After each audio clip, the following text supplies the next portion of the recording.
और देखिए एक बड़ी खबर ईरान से आ रही है। ईरान के नेशापुर में बड़ा हमला हुआ है। हमलों के बाद नेशापुर में तबाही मची है। तो ईरान के नेशापुर में बड़ा हमले की तस्वीरें आपके सामने और भयंकर तबाही मची है इस हमले के बाद। तो सीज फायर की बातें, एक दूसरे को अपनी शर्तें बताने के बीच हमले नहीं रुक रहे हैं और उसी का एक और सबूत आपके सामने यह हमला।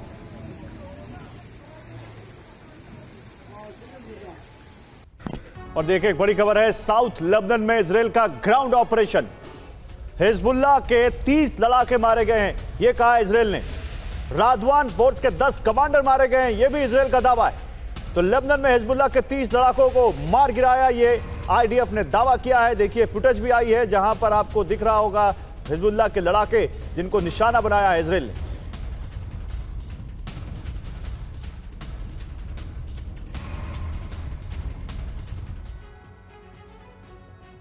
तो क्या डोनाल्ड ट्रंप का शांति का दावा ईरान के साथ छल है?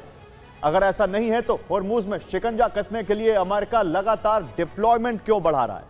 ऑपरेशन खर के लिए 3000 से ज्यादा मरीन कमांडो एक्शन के लिए तैयार हैं, जबकि ईरान ने सी माइंस और सी ड्रोन के साथ युद्धपोत लगाकर ऐसा चक्रव्यूह तैयार किया है जिसे पार कर पाने में अमेरिका के पसीने छूट सकते हैं।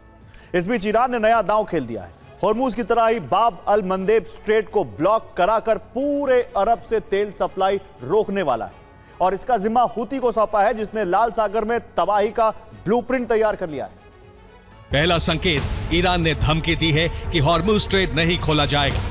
दूसरा संकेत है, ईरानी प्रॉक्सी हूती ने कहा है अब बाब अल मंदेब स्ट्रेट भी ब्लॉक की जाएगी। तीसरा संकेत है, अमेरिका ने अपने युद्धपोत होर्मुज के पास फिर से तैनात कर दिए हैं। चौथा संकेत है, अमेरिका खर्ग आइलैंड पर कब्जे के लिए ऑपरेशन शुरू कर सकता है।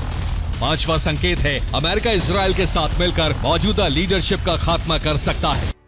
और होर्मुज ब्लॉक होने के बाद अरब देश नए रूट से तेल सप्लाई करने की तैयारी में है, जो सऊदी अरब का ऑयल रूट है। इस रूट के जरिए कतर यूएई भी तेल भेजेंगे, जिसके लिए सऊदी की पाइपलाइन से जोड़ा जाएगा। सऊदी अरब की पाइपलाइन 1200 किलोमीटर लंबी है, जो सऊदी अरब के फारस की खाड़ी में पड़ने वाले अबकैक पोर्ट से लाल सागर में पड़ने वाले यानबू टर्मिनल तक जाती है। इस दौरान बीच में 3 पंप स्टेशन पड़ते हैं। अभी इस पाइपलाइन से तेल सप्लाई की क्षमता 50 लाख बैरल प्रतिदिन है, जिसे सऊदी अरब बढ़ाकर 70 लाख बैरल प्रतिदिन करना चाहता है। पूरे रूट में गैस तेल की 2 पाइपलाइन एक साथ हैं, जिसके जरिए फारस की खाड़ी का लाल सागर से कनेक्शन जुड़ जाता है। इसे तबाह करने के लिए ईरान ने प्रॉक्सी गुट सक्रिय कर दिए। अब हूती ने चेतावनी दी है कि वो यानबू पोर्ट पर हमला कर सकता है। इसके अलावा बाब अल मंदेब भी ब्लॉक कर देगा, जिससे एशिया और यूरोप तक तेल की सप्लाई नहीं हो पाएगी। ऐसे में दुनिया के तेल रूट चोक पॉइंट बन गए हैं। पहला choke point strait of Hormuz है, जहां से दुनिया के तेल सप्लाई का 20 से 30% जाता है, जो करीब 2 करोड़ बैरल प्रतिदिन होता है, जहां से अधिकतर एशियाई देशों को तेल सप्लाई किया जाता है। जबकि बाब अल मंदेब स्ट्रेट से दुनिया के तेल सप्लाई का 12 से 15%, जो करीब 88 लाख बैरल प्रतिदिन है, जहां अधिकतर यूरोपीय देशों को तेल पहुंचता है। हम उन देशों को तेल सप्लाई नहीं रोकेंगे जिनके ईरान से संबंध ठीक रहे हैं, जिसमें चीन, रूस, भारत और पाकिस्तान शामिल हैं। और होर्मुज दोबारा खोलने के लिए अमेरिका ने तैयारी कर ली है। इसके लिए पहला टारगेट खर्ग है, जहां से ईरान दहन का आखिरी चरण शुरू किया जा सकता है। हमले के पहले प्लान में स्वॉर्म ड्रोन से ताबड़तोड़ हमले किए जाएंगे, जिससे ईरान के डिफेंस सिस्टम को कंफ्यूज किया जाएगा। फिर खर्ग के सुरक्षा चक्र को तोड़ दिया जाएगा। दूसरे प्लान में खर्ग पर बंकर बस्टर बॉम्ब से हमला किया जा सकता है, जिससे खर्ग पर बनी अंडरग्राउंड फैसिलिटी तबाह की जाएगी। अमेरिका के B-2 बॉम्बर्स लॉन्चिंग साइट ध्वस्त कर देंगे। तीसरे प्लान में खर्ग की सुरक्षा में लगे ईरानी युद्धपोत तबाह कर दिए जाएंगे। इस दौरान होर्मुज में तैनात सी ड्रोन पर हमले होंगे।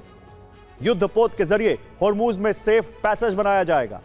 इससे पहले सी माइंस को डिफ्यूज किया जाएगा। चौथे प्लान में मरीन कमांडो को उतारा जाएगा, जो खर्ग के ऑयल प्लेटफॉर्म पर कब्जा करेंगे। साथ ही सैन्य ठिकानों पर यूएस फ्लैग लगा दिया जाएगा।